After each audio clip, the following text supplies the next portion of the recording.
معزز خواتین و حضرات، سب سے پہلے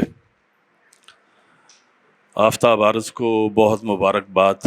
یہ آفتاب عرض کا اولین شرعی مجموعہ ہے، تو میری خوش نصیبی ہے کہ یہاں میں نے اس پر گفتگو کرنی ہے۔ ممتاز اختر جیسے با صلاحیت اور بڑے آدمی یہاں بیٹھے ہوئے ہیں، مبشر سعید بیٹھے ہوئے ہیں، گیلانی صاحب بیٹھے ہوئے ہیں، نشاط قاصر صاحب، فیصل امام صاحب، یہ تمام دوست، جہاں زیب ساحر بڑا اچھا شاعر ہے، یہ بیٹھا ہوا ہے، اسد رضا ساحر بیٹھے ہوئے ہیں۔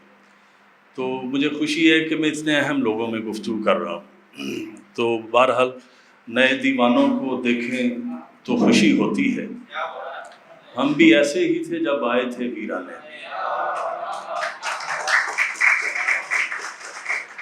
آفتاب عرض سے میرا فکری تعلق کوئی بہت لمبے چوڑے عرصے پر محیط نہیں ہے۔ ایک دن اچانک میں نے اس کے شعر پڑھے، غالباً 2018 کی بات ہے، اس وقت میں انگلینڈ میں موجود تھا۔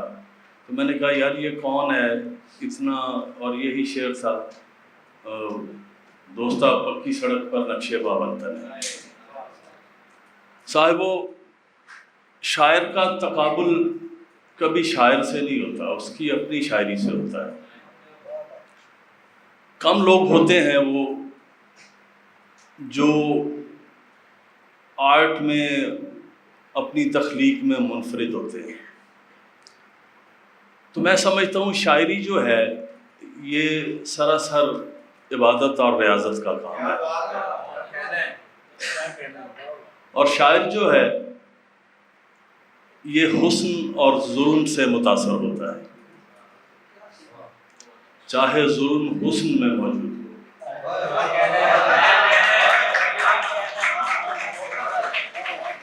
تو میں اپنی گفتگو بس ایسے ہی جو میری سمجھ میں آ رہا ہے میں آغاز کروں گا۔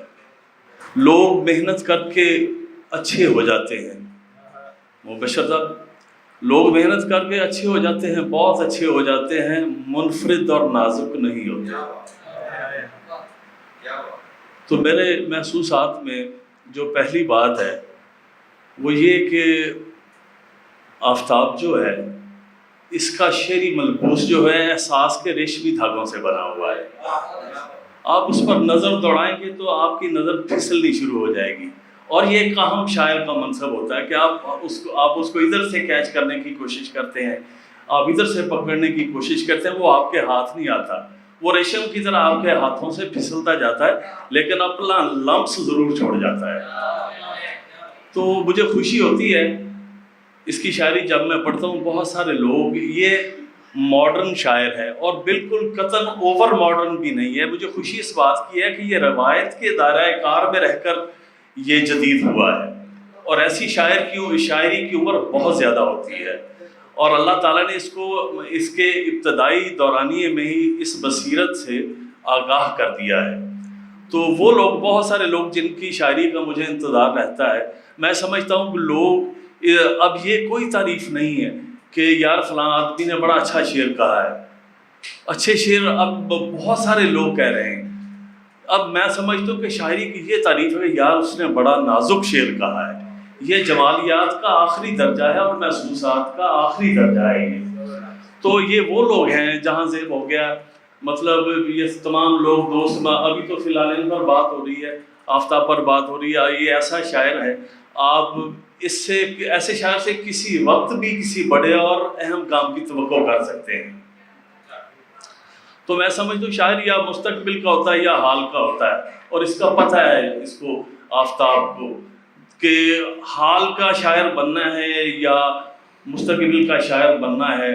اور میں یہ مطلب قطعاً یہ لفظ استعمال نہیں کرتا کہ آپ یہ پرانے ہو چکے ہیں، اس کے مطلب شاعری میں امکانات کے جگنو چمکتے ہیں، دس دیٹ کی وہ، مطلب یہ بڑے عجیب سے جملے ہیں۔ میں نے اس کی شعری نزاکتوں کو بھانپا ہے، اس کے ہاں جو اس کا شعری طریقہ کار ہے، اس کے ہاں ایک اس کی شاعری میں ایک خاص تہذیبی توازن موجود ہے۔ تو مجھے اچھا لگتا ہے جب یہ محبت کی باتیں کرتا ہے۔ لوگ محبت کرتے ہیں عورت سے، اس کی عزت نہیں کرتے۔